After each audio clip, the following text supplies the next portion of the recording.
우리가 인생을 살아가면서 반드시 확인해야 되고 또 알아야 될 것들이 참 많이 있습니다. 그 중에서 가장 중요한 것 중에 하나가 무엇인가 하면 정체성입니다. 정체성은 나는 누구인가? 라는 질문에 대한 답이라고 할 수가 있습니다. 여러분, 정체성을 갖고 계시는지요? 정체성은 우리 자신의 인생에 대한 질문에 대한 답이라고 말할 수가 있습니다. 나는 어디에서 와서 어디로 가고 있는가? 내 인생의 마지막은 무엇인가? 난 지금 잘 살고 있는가? 이런 질문에 대한 답이 정체성입니다. 여러분, 정체성은 내가 어떤 좋은 대학에 입학한다고 해서 찾을 수 있는 것이 아니죠. 대기업에 취직하고 승진하고 사장이 되어도 자신의 정체성을 발견하지 못한 사람들 굉장히 많습니다. 또 사랑하는 배우자를 만나고 화목한 가정도 이루고 아버지로 어머니로 정말 충실하게 살아가고 있음에도 불구하고 자신의 정체성을 발견하지 못한 분들도 많이 있습니다. 그래서 사람들은 방황합니다. 나이가 들어도 방황합니다. 내가 뭐 때문에 지금까지 살아온 것일까? 난 도대체 지금까지 살아온 이유가 무엇일까? 내 인생은 어떻게 되는 거지? 수많은 질문을 하면서 번민을 합니다. 저도 제 자신의 인생에 대해서 참 많이 고민했던 기억이 있습니다. 우리 젊은 시절에 참 많이 방황했습니다. 어디 나쁜 짓을 한 것은 아니지만 정말 많이 방황하고 내가 교회에서 자라고 하나님을 믿는데 도대체 하나님은 어디 계신 거지? 내가 하나님을 믿으면서 지금까지 살아온 인생, 내가 하나님을 믿으면서 살아가야 되나? 참 많은 고민을 했던 기억이 있습니다.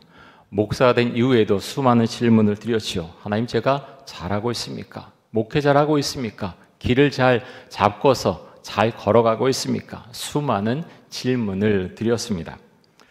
요즘 새벽기도 시간에 우리가 누가복음 말씀을 보고 있는데요. 누가복음 7장에 보면 헤롯 안티파스에서 세례요한이 감옥에 갇힙니다. 그 상태에 제자들 예수님에게 보냈는데요. 이런 질문을 합니다. 오실 그이가 당신입니까? 우리가 다른 일을 기다려야 됩니까? 이 말은 예수님이 메시아가 맞습니까? 질문하고 있는 것입니다. 근데 여러분, 굉장히 당혹스러운 질문 아닙니까? 이 세례요한이 누굽니까? 예수님에게 직접 세례를 주었던 사람입니다. 그 예수님을 보면서 이렇게 말했지요. 보라, 세상죄를 지고 가는 하나님의 어린 양이로다. 보라, 세상죄를 지고 가는 하나님의 어린 양이로다. 이렇게 고백했던 세례요한이 지금 갑자기 무슨 이유 때문에 오실 그이가 메시아가 당신이 맞습니까? 이런 질문을 하고 있는 것일까요? 그 이유가 무엇인가 하면 지금 세례요한의 마음이 너무 힘들고 아프기 때문에 그게 마음이 흔들려서 믿음이 흔들려서 예수님에게 이런 질문을 드린 것입니다. 세례요한은 하나님의 명령에 의해서 주의 길을 예비하는 사역을 너무나 충실하게 잘 감당해 왔습니다. 그런데 지금 세례요한은 감옥 안에 있습니다. 사형당할 날을 기다리고 있죠. 이런 가운데에서 주님께 묻는 것입니다. 주님, 제가 지금까지 이렇게 살아왔는데 잘 산 것입니까? 사실은 마음속에 이런 마음이 있는 거죠. 제자들 예수님에게 보내서 오실 메시아가 당신입니까? 지금 묻고 있는 것입니다. 여러분, 우리가 믿음의 길 걸어가다가 이렇게 세례요한처럼 질문을 할 수 있습니다. 하나님, 제가 잘 살아왔습니까? 제가 어릴 때부터 교회 다니고 교회에서 봉사도 많이 하고 이렇게 살아왔는데 주님, 제가 잘 산 거 맞습니까? 주 앞에 물어볼 수 있습니다. 여러분, 사람이 자신의 정체성을 분명히 알려면 먼저 고백해야 되는 내용이 있습니다. 그것이 무엇인가 하면 내 인생의 주인이 내가 아닙니다. 내 인생의 주인이 내가 아닙니다라는 고백이 반드시 있어야 합니다. 많은 사람들이 어려움을 겪게 되면 낙담하죠. 체념합니다. 절망합니다. 그러면서 그 절망이 극에 달하면 사람들이 어떻게 말합니까? 그만 죽어야겠다. 죽었으면 좋겠다. 이젠 죽자. 사람들이 그렇게 생각하고 말합니다. 어려움을 이겨낼 자신이 없으니까 죽고 싶은 마음이 마음속에 드는 것이죠. 그런데 여러분, 이런 마음은 하나님께 주시는 마음이 결코 아니라고 하는 것, 그것을 기억하실 수 있기를 바랍니다. 오늘 주신 이 요한복음 말씀에 보면 우리가 누구인가에 대한 분명한 답이 이 안에 들어가 있습니다. 자, 요한복음 1장 9절에서 13절까지 한번 보겠습니다. 자, 9절에서 13절까지 우리 한 목소리로 한번 읽어보겠습니다. 참빛 곧 세상에 와서 각 사람에게 비추는 빛이 있었나니 그가 세상에 계셨으며 세상은 그로 말미암아 지은 바 되었을 때 세상이 그를 알지 못하였고 자기 땅에 오매 자기 백성이 영접하지 아니하였으나 영접하는 자 곧 그 이름을 믿는 자들에게는 하나님의 자녀가 되는 권세를 주었으니 이는 혈통으로나 육정으로나 사람의 뜻으로 나지 아니하고 오직 하나님께로부터 난 자들이니라. 아멘. 자, 세상으로부터 와서 세상에 와서 비추는 빛이 있었는데 그 빛이 누구라고 말씀하고 있습니까? 누구죠? 예수님이시라고 말씀하고 있습니다. 예수님께서 말씀하시기를 나는 세상의 빛이니 나를 따른 자는 어둠에 다니지 아니하고 생명의 빛을 얻을 것이라 라고 말씀을 하셨습니다.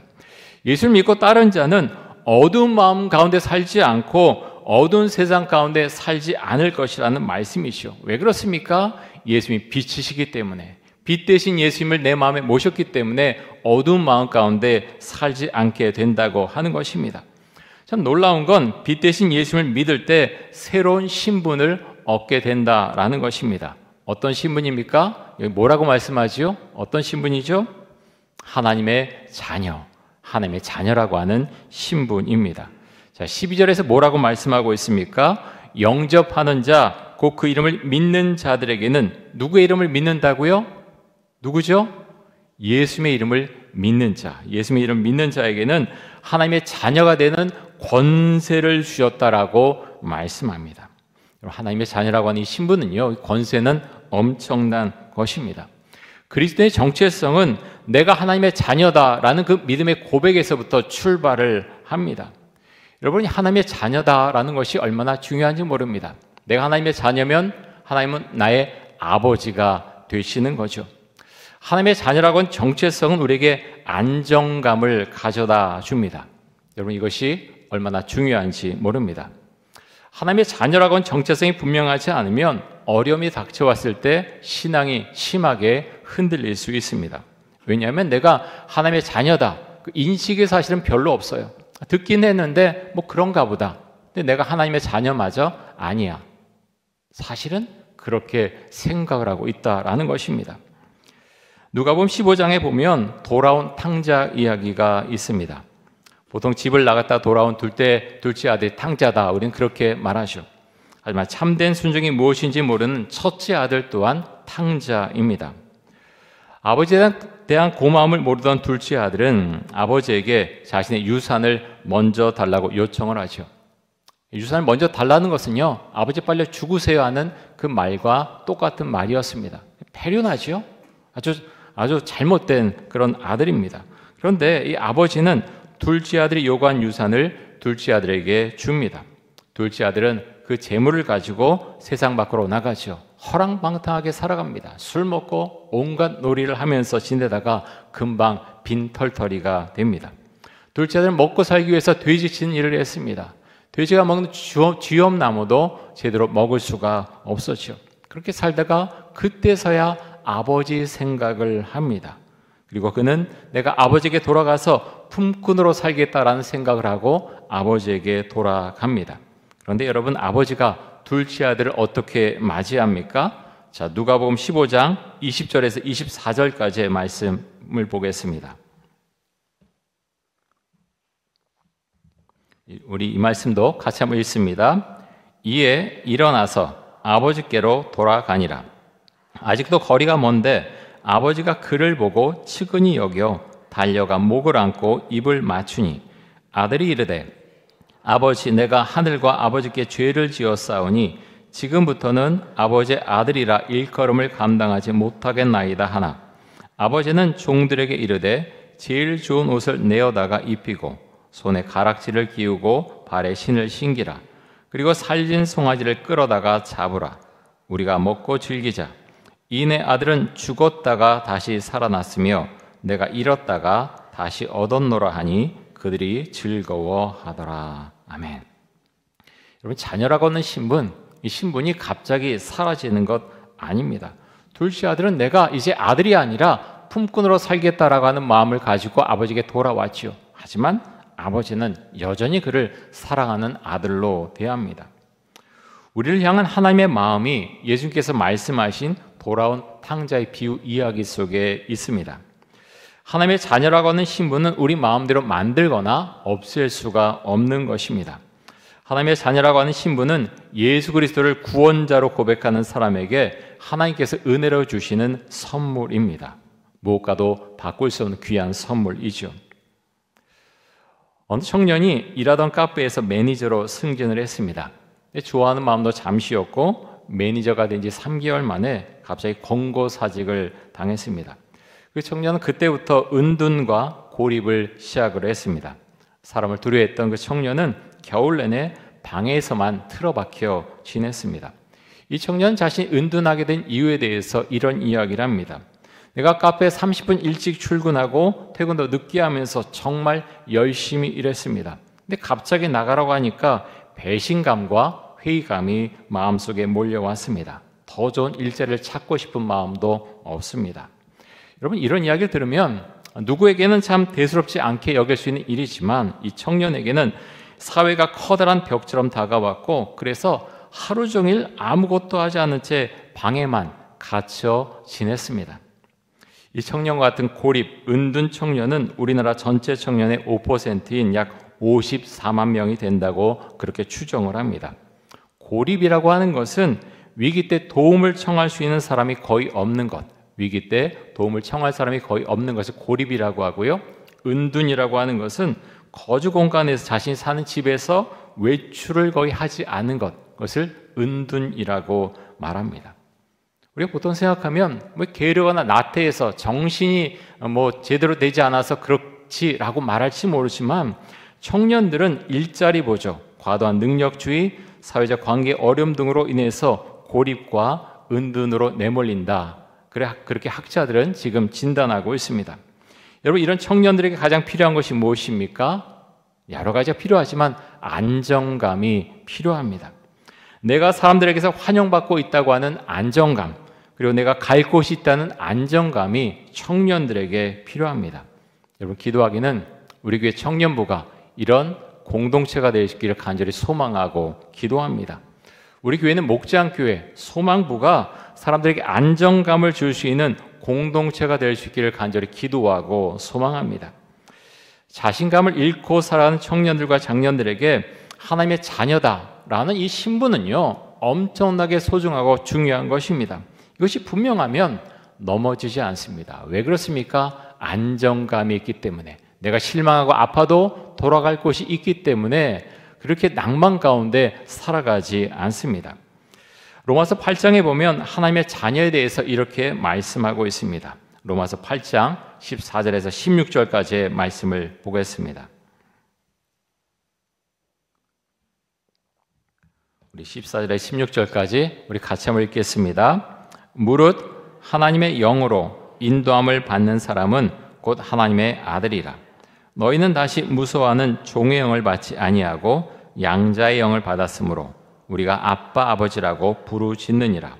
성령이 친히 우리의 영과 더불어 우리가 하나님의 자녀인 것을 증언하시나니. 하나님의 자녀는요, 하나님을 뭐라고 부릅니까? 아빠 아버지라 부른다. 아빠 아버지라 부른다, 이렇게 말씀합니다. 아무나 하나님을 향해서 아버지라고 부르는 것이 아닙니다. 하나님의 아들, 하나님의 딸이 하나님을 아빠 아버지라고 부를 수가 있습니다. 성령께서 우리가 하나님의 자녀인 것을 증명하신다라고 말씀하고 있습니다. 내가 구원받았는데 그럼 나도 하나님의 자녀인가? 그렇게 생각하면서도 어려운 일이 닥쳐왔을 때 그것을 조금 더 생각하지 못하고 그렇게 시간을 보낼 수 있습니다. 왜 그렇습니까? 그것이 분명하지 않은 거예요. 내가 하나님의 자녀라는 그런 인식, 고백이 분명하지 않기 때문에 내가 어려울 때 하나님 생각하지 못하고 내가 하나님의 자녀이기 때문에 내가 아버지에게 간다, 하나님께 간다라는 그 생각을 별로 하지 못하는 것이요. 또 한편으로는 성령 충만하지 못하기 때문에 그런 생각을 하지 못할 수 있습니다. 여러분에게는 내가 하나님의 자녀다라고 하는 분명한 고백, 분명한 인식이 있습니까?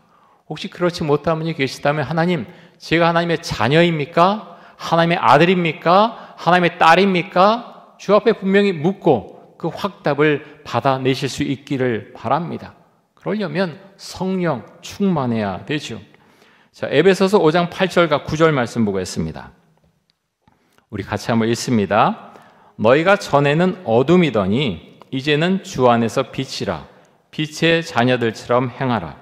빛의 열매는 모든 착함과 의로움과 진실함에 있느니라. 아멘. 전 참 이 말씀이 좋습니다.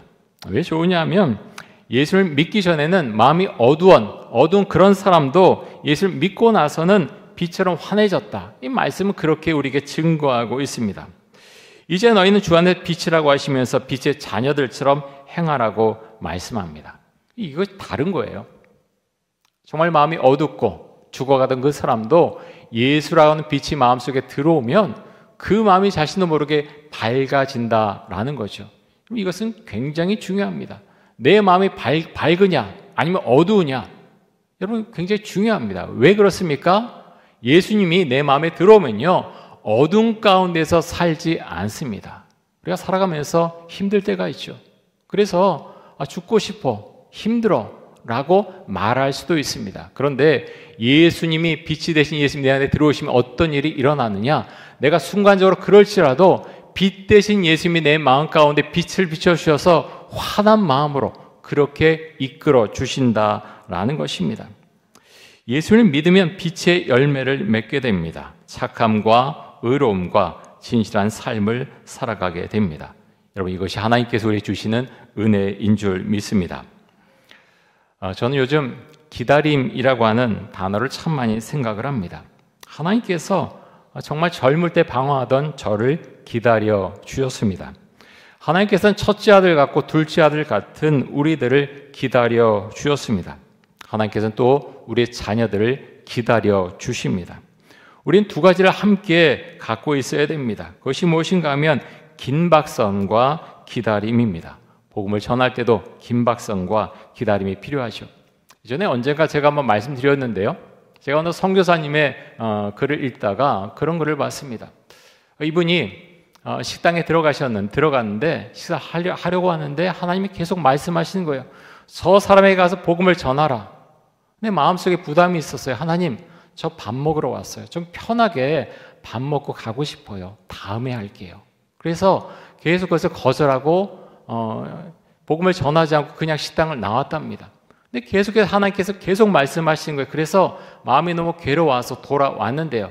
그 식당이 2층에 있었는데 그 사람이 이미 떨어져서 죽은 다음이었습니다.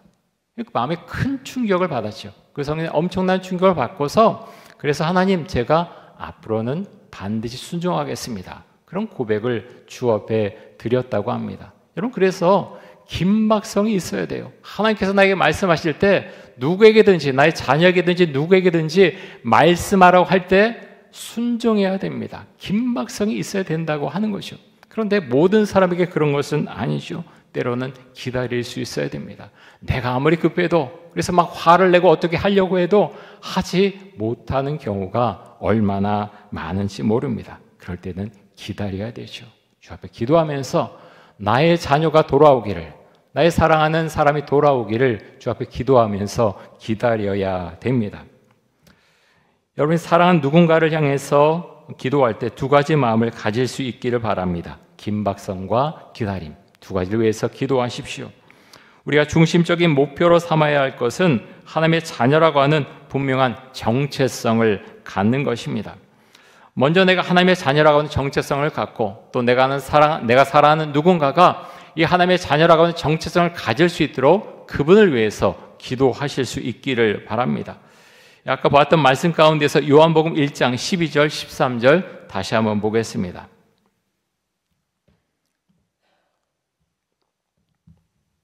우리 같이 한번 읽습니다. 영접하는 자, 곧 그 이름을 믿는 자들에게는 하나님의 자녀가 되는 권세를 주었으니 이는 혈통으로나 육정으로나 사람의 뜻으로 나지 아니하고 오직 하나님께로부터 난 자들이니라. 자, 예수를 믿으면 하나님의 자녀라고 하는 권세를 주신다, 이런 신분을 주신다라고 말씀합니다. 이런 권세를 가진 사람들이 어떤 사람들이냐? 오직 하나님께로부터 난 자들이라고 말씀합니다. 하나님의 자녀는 그리스도인이 가지고 있어야 될 아주 기본적인, 아주 중요한 정체성입니다. 내가 하나님의 자녀라고 하는 정체성이 분명한 사람은 어둠 가운데 살지 않고 빛 가운데서 살아갑니다. 왜냐하면 내 마음에 모신 그 예수님이 빛이시기 때문입니다. 하나님을 믿는 우리는 힘이 들 때 찾아갈 곳이 있습니다. 누구를 찾아갑니까? 하나님을 찾아갑니다. 아버지의 품을 사모하며 아버지께 나아갑니다. 외롭고 힘이 들 때, 죽고 싶은 마음이 들 때 내가 하나님의 자녀라고 하는 사실을 잊지 마십시오. 우리가 하나님께 나아갈 때 하나님 우리를 외면하지 않으시고 우리를 안아주실 것입니다. 우리 함께 기도하겠습니다. 이 시간 기도할 때 하나님의 자녀라고 하는 분명한 정체성을 가지고 이 세상을 살아가게 하여 주옵소서. 어렵고 힘이 들 때 우리 아버지 되시는 하나님께 나아가게 하여 주옵소서. 예수님께서 주시는 밝은 빛으로 힘을 얻고 밝은 마음으로 세상을 살아가게 하여 주옵소서. 우리 함께 통성으로 기도하겠습니다. 하나님 감사합니다. 예수를 믿는 사람, 그 사람에게 하나님의 자녀라고 하는 권세, 하나님의 자녀라고 하는 신분을 주신다고 말씀하셨습니다. 우리가 예수 그리스도를 믿음으로 고백할 때 얻게 되는 이 하나님의 자녀라고 하는 이 권세, 신분을 우리가 기억할 수 있기를 원합니다. 그것이 나의 정체성이며 내 신앙의 출발인 것을 기억하게 하여 주옵소서. 하나님 아버지여, 우리가 세상을 살아가면서 수없이 넘어지고 아파하고 힘들어합니다. 하나님, 그럴 때마다 내가 갈 곳이 없는 고아가 아니라 주께로 나아갈 수 있는 하나님의 자녀인 것을 기억하게 하여 주옵소서. 그래서 하나님, 넘어지고 쓰러지고 아파하지만 하나님, 내가 하나님 앞에 나아가서 다시 힘을 얻고 용기를 얻고 또 지혜를 얻을 수 있기를 간절히 원합니다. 하나님, 우리를 붙들어 주옵소서. 연약하고 넘어지고 좌절하고 참 힘들어하는 우리 인생이지만 오직 주께서 나의 빛이 되시며 나의 심령 가운데 임재하신 그 주님을 우리가 바라보면서 내가 어두운 마음 가운데 사는 것이 아니라 빛 되신 주님을 바라보면서 밝은 생각을 하고 또 밝은 마음 가운데서 살아갈 수 있기를 간절히 원합니다. 하나님 아버지요, 하나님의 자녀라고 하는 것이 권세며 신분이라고 우리에게 말씀하셨습니다. 하나님의 자녀답게 이 세상을 살아갈 수 있기 원합니다. 우리 힘주시고 하나님 아버지요, 주께서 원하시는 그 자녀의 삶을 우리가 살아낼 수 있도록 은총과 사랑을 베풀어 주옵소서.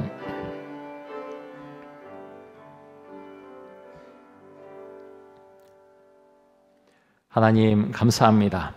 우리가 예수 그리스도를 믿고 하나님의 자녀라고 하는 신분을 갖게 해주신 것, 그런 권세를 갖게 해주신 것 감사합니다. 하나님, 그것을 잊지 않기를 원합니다.